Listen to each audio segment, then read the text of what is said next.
noticias con otros ojos y quiero anunciarles que somos tendencia en Twitter. Por favor, tuiteenos con el hashtag con otros ojos. Pueden decirnos, darnos sus opiniones, trolear, lo que ustedes quieran. Todo es bienvenido. Estamos ahora con Pedro Salinas, quien nos va a hablar de su más reciente libro, hecho en colaboración con Paola Ugaz, que se llama Mitad monjes, mitad soldados, sobre el sodalicio. ¿Qué tal, Pedro? ¿Cómo estás? ¿Qué tal, Fátima? ¿Cómo estás? Muchas gracias por venir. Lo primero que te quería preguntar, tú ya has escrito un libro, Mateo 10, sobre tu experiencia en el sodalicio, ¿no?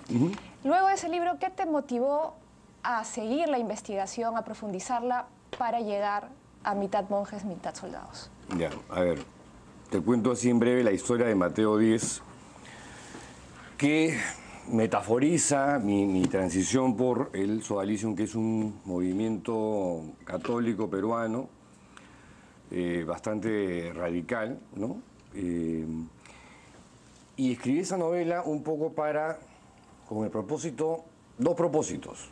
Uno, sacarme el sodalicio de la cabeza, o sea, porque el sodalicio de alguna manera es descablearte, como un exorcismo, sacarte los chips que te instalan, eso por un lado. Y por el otro, era una ópera prima, era una especie, pues, digamos, de intento por hacer literatura. Y lo otro era un exorcismo. Lamentablemente, el efecto fue inverso, porque cuando escribo Mateo 10 y sale publicada, una novela que además está mal escrita, lo reconozco, aunque la historia, digamos, es creo, algo interesante, comienzan a buscarme diferentes personas que yo no conocía para contarme cosas que yo no creía, ¿no? O no les daba crédito. Y así pasó el tiempo, y siempre que pasaba algo que tenía que ver con el sodalicio, por alguna razón recurrían siempre a mí, por el antecedente de la novela. ¿Cómo entró usted al sodalicio? En el colegio, porque te agarran siempre en el colegio, con el pretexto de un retiro por la confirmación, ¿no? Te llevan, te hacen la patería, todo es qué bacán, digamos, de alguna manera te acogen, tú te sientes bien, te sientes como que estás encontrando a nuevos amigos. Y claro, gradualmente ocurren varias cosas, ¿no? Destruyen la figura paterna, te apartan de tu familia, te van separando de tus amigos y al final, de pronto, ya estás recontra metido ahí y comienzan a pedirte más compromisos al punto que llegas a fanatizarte, ¿no? Yo he sido un fanático. Claro, pero ¿cómo se llega luego a partir de pequeños momentos, digamos, en los que, porque me imagino que debe ser una gradual, obvio, la manera gradual y años, ¿eh? O sea, con un montón de paciencia, digamos, bien planificado, sí, claro, todo bien establecido, y eventualmente si llega a una cuestión de abuso sexual, como se ha visto en el libro en el último libro que has publicado. Veamos, por ejemplo, la declaración de Rocío Figueroa, que dice expresamente que fue abusada. Yo fui una víctima de abuso sexual por parte de Germán Dois cuando tenía 16 años. Solamente a través, después de muchísimos años, descubro que no fui yo la única víctima sexual, sino que Germán había abusado de otras víctimas, y también lo mismo ni Fernando Figari. También tocó mis partes íntimas mías, a lo que a mí eso me generó muchísima confusión. Me acuerdo que me chocó, me sentí culpable, me sentí mal, me sentí avergonzada, le dije que se detuviera, que no lo hiciera más. Pero, ¿consideras tú que la experiencia que ella ha tenido ha sido similar a la que tú tuviste? No, yo no fui abusado sexualmente. Hasta ese punto, digamos. A ver, en el libro hay 30 testimonios y el mínimo común denominador es el maltrato físico, el maltrato psicológico, la coerción psicológica, la manipulación, ¿no? Y el abuso de poder constantemente, porque el diseño de la organización es el de una organización vertical, autoritaria, totalitaria, ¿no es cierto?, que lo que busca es quebrar tu voluntad, someterte y aplastar tu libertad, aniquilarte como individuo. En el caso específico de Rocío Figueroa, ¿tú te has entrevistado con ella? ¿Conoces en extenso su caso? Más o menos. Rocío es la heroína del libro, ¿no? Ella es la persona... Ella fue la que impidió el proceso de beatificación de Germán Doig, ¿verdad? Sí, fue uno de los 3 testimonios, parece, ¿no?, que salieron a la luz a raíz del proceso de beatificación. A ver, ella descubre el primer caso en el año 2008, el primer caso de abuso sexual, perpetrado por Germán Doig. Y a partir de ahí se inicia una investigación que llega hasta el año 2010 y determinan que hay 3 casos. Y entonces ella encara al vicario general, que en ese momento era Eduardo Regal, y le dice, aquí tienen que pasar 2 cosas. Uno, se levanta la causa que pretende beatificar a Germán Doig.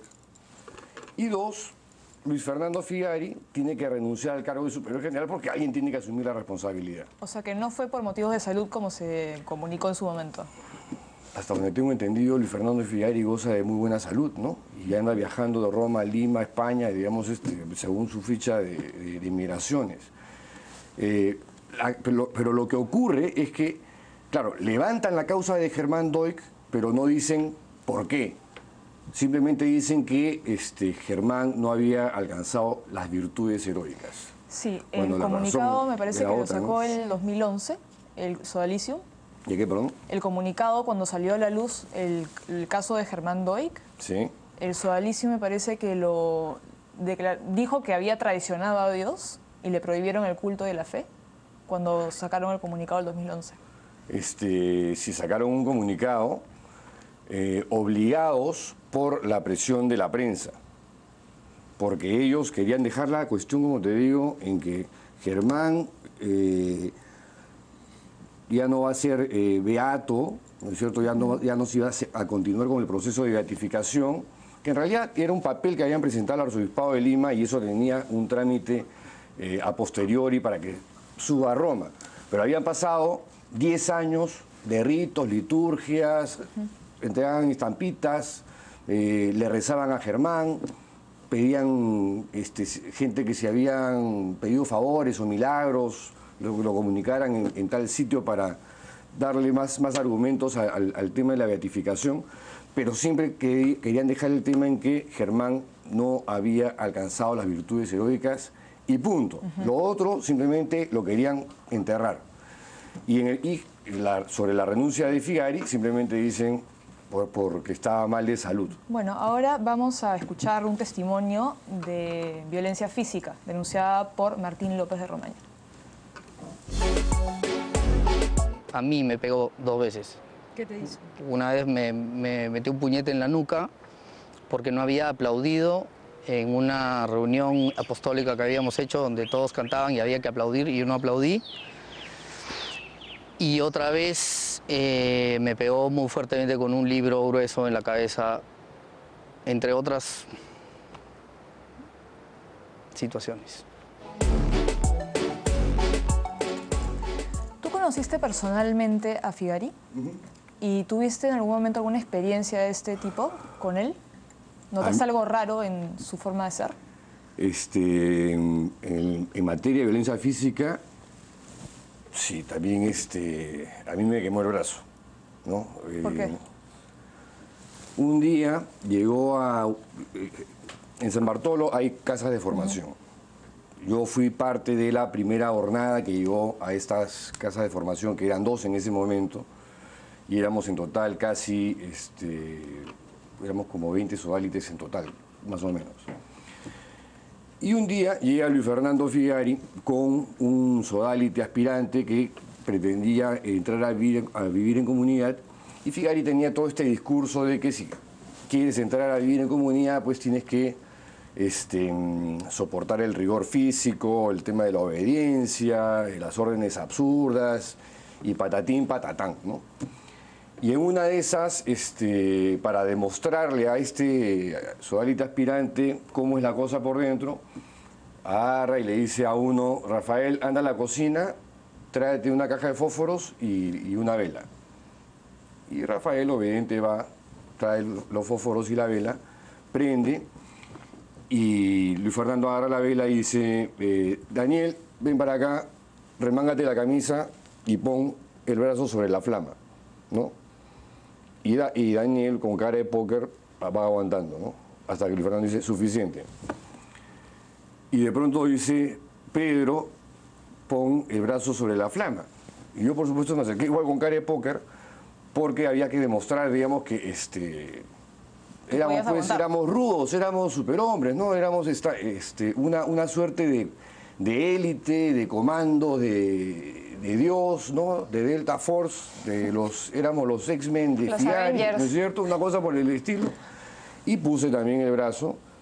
Claro, solamente que en mi caso, Figari se demoró un poquito más que con Daniel, y yo iba viendo, así como pones un huevo en la sartén, que me iba a salir una ampolla, pero que tuve que estar una semana con gas en el brazo, ¿no? De esas, mira.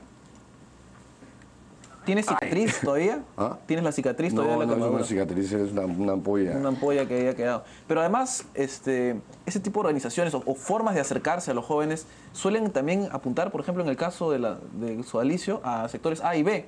O sea, de frente van a una cuestión élite. Eso es parte de una cuestión, un factor además racial a veces, ¿no? O clasista, tal vez. Total. Si revisas el libro, en algún momento vas a ver las frases de Figari que son chocantes, ¿no? Absolutamente racistas. Y absolutamente. Sí, en el testimonio de Martín López de Romaña también señala que la captación de estos adolescentes era específicamente entre chicos de clase A, B, de ser posible blancos, rubios, de ojos azules, que si bien habían en el Sodalicio otro tipo de chicos, no eran, digamos, los preferidos Sí, Figari prefería a los rubios, blancos, de ojos claros, y uno calificaba por suerte. Pero sí había una cosa clasista y racista. Justamente tenemos un video del 2001 donde hay unos testimonios sobre cómo son captados estos chicos a temprana edad. Eduardo Alt tiene un hijo captado por el Sodalicio y asegura que el muchacho fue reclutado por el movimiento desde una edad demasiado temprana. ¿En qué año se acercaron los sodalites a su hijo? Hace unos 5 años más o menos. ¿Qué edad tenía él? 16. 15, 14 años. De repente un poco antes, pero a mí en mi caso fue 15. Justo estaba en una etapa en la cual uno trata de formarse una identidad propia, alejada de los padres. Inclusive no sabía quién era, no sabía qué quería. El gancho fuerte con estos patas que me llevó un poco a meterme con ellos fue el que hallé un grupo de personas que me valoraban y me decían que era un buen pata, que era un pata importante, valioso. Se llega a un punto en el cual ya uno se siente parte de la familia, porque simplemente se da cuenta de que tiene mucho más vínculos, más profundos, más comprometedores además, con el Sodalicio que con la familia. Pero en el comunicado del Sodalicio se señala pues, que el señor Luis Fernando Figari está, digamos que, de vacaciones en una comunidad sodalite de Roma. Está de retiro. Está de retiro, digamos, de retiro espiritual, ¿no? Y en este contexto, ¿tú cómo ves el rol del Papa Francisco respecto a los casos de pedofilia, pederastía en la Iglesia Católica? Cada vez más dudo de su sinceridad respecto de este tema. ¿Crees que es más marketing que acción concreta? Más demagogia que demostrar en los hechos que se están realizando acciones eficaces para combatir esta lacra. Por lo menos en el caso peruano no está pasando absolutamente nada. Las 3 demandas que se hicieron a lo largo del año 2011 por abuso sexual contra Luis Fernando Figari, hasta el día de hoy no han sido consultadas ni con las víctimas, ni con la gente del Sodalicio, menos con Figari, y por supuesto esto no ha ocurrido ni en Lima, ni en Roma, ni en el Vaticano. O sea, hasta 4 años. 4 años. Y no han llamado siquiera a una de estas personas para decirles, oye, ¿no diría pasó, entonces no? mejor tal vez encargarse de la justicia peruana en lugar de estar esperando acciones del Vaticano que claramente no suceden? Yo no sé cómo funciona en este caso, porque no soy abogado, pero creo que en el caso peruano los casos de abuso sexual prescriben en un tiempo determinado, no sé cuántos años. A diferencia de Estados Unidos. Lo que se busca acá es combatir la impunidad. ¿No sería la única manera de lograrlo hacer denuncias policiales para que estas personas Yo creo que han como cometido tú. el Yo delito pienso como tú. deban ir a la Pero cárcel? por alguna razón, cuando tú agarras y comparas el caso mexicano, ¿no?, de Marcial Maciel, el fundador de los Legionarios de Cristo, que es el monstruo más grande que ha parido la Iglesia Católica en América Latina, ¿no? El tipo ha abusado sexualmente de niños de 12 años, centenares, ¿no es cierto? Yeah. Además de que mantenía una familia en paralelo, tenía 2 hijos, violó a los 2 hijos, morfinómano, o sea, olvídate. Pero por alguna razón las víctimas de Maciel se demoran 30, 40 años como en tomar conciencia y ya salen bien tíos, pues no, sesentones, hacer la denuncia y hacen la denuncia todos ante la Iglesia Católica. En el año 2010 revienta el caso del cura Pituco de la parroquia del Bosque, en Vitacura, Fernando Caradima, donde sus víctimas también después de 20, 30 años reaccionan y hacen la denuncia ya cincuentones y también se dirigen a la Iglesia Católica. Por alguna razón quieren que la Iglesia Católica sea la que sancione a esta gente. Pero ese es el tema que encuentro complicado, porque la Iglesia Católica no tiene poder de coacción, no tiene además, cárceles. Realmente para hacer justicia No, y lo que además, habría que hacer es denunciarlos penalmente. Además, tú has ante la visto Fiscalía. cómo han sancionado a estos monstruos. Para comenzar, Marcial Maciel era el protegido de Juan Pablo II, el santo, ¿no? Juan Pablo II estaba al tanto de las acusaciones, de las denuncias y lo protegió hasta el final. Tan hasta el final que Benedicto XVI, como una de las primeras acciones, es el que lo sanciona. ¿En qué consiste la sanción? Se va a un convento de monjitas, ¿no es cierto?, a una vida de recogimiento, oración y penitencia. O sea, lo retiran básicamente como está ahorita Figari también. En retiro, a que vaya... Con Caradima exactamente lo mismo. Sanción máxima. Bueno, ya, se va a una vida de recogimiento, de retiro, oración y penitencia. De los 30 testimonios que recoges en el libro, Sí. ¿cuántas de esas personas han hecho una denuncia ante la Fiscalía o ante la policía? Ninguna. Ninguna. Las 3 únicas que han hecho denuncias, Las hicieron ante el Tribunal que han Eclesiástico. sido de Lima. abusados por Figari, lo han hecho ante el Tribunal ¿Y por qué no Eclesiástico quisieron de Lima. hacerlo ante la policía? No lo sé. O sea, te digo, hay un patrón por el cual, no sé. Tal vez el esta tema de la gente- probanza por el tiempo que ha transcurrido hace que... Es que no tengo la menor idea, no tengo ni siquiera una hipótesis, pero sí hay una cosa que funciona en esta gente que en vez de ir a la autoridad civil, al Poder Judicial, a la Fiscalía, quieren que su Dios católico, sus autoridades, sean las que sancionen. En todo caso, el problema es que las sanciones canónicas no son ridículas. Son la ridículas. excomunión, la separación, la prohibición de realizar sacramentos. Totalmente la de acuerdo Iglesia no contigo. tiene cárceles. La Iglesia no puede condenar a estas personas a la cárcel, sino es el La Poder justicia. Judicial, la ley de Sí. cada país la que tiene que hacer eso. Estamos totalmente de acuerdo. Ponte, en el caso de Figari, tienes un comunicado que no dice absolutamente Bueno, nada. piden perdón, ¿no? Piden perdón. No sé si eso, yo creo que no le satisface en nada a las víctimas, pero de Y alguna manera además están señalan que aceptando Figari aquí está los hechos. a disposición de ser juzgado por cualquier autoridad competente, ¿no? Creo. No lo sé. Pedro, disculpa, Sí. estamos ya con el tiempo justo. ¿Cuándo se presenta el libro? El libro se presenta este jueves 22 a las 7 de la noche en el Lugar de la Memoria. Muchas gracias por venir a Gracias nuestro a primer ustedes programa. y felicitaciones por su debut. Gracias. Gracias. Listo, vamos a la pausa para volver viendo las noticias del día con otros ojos.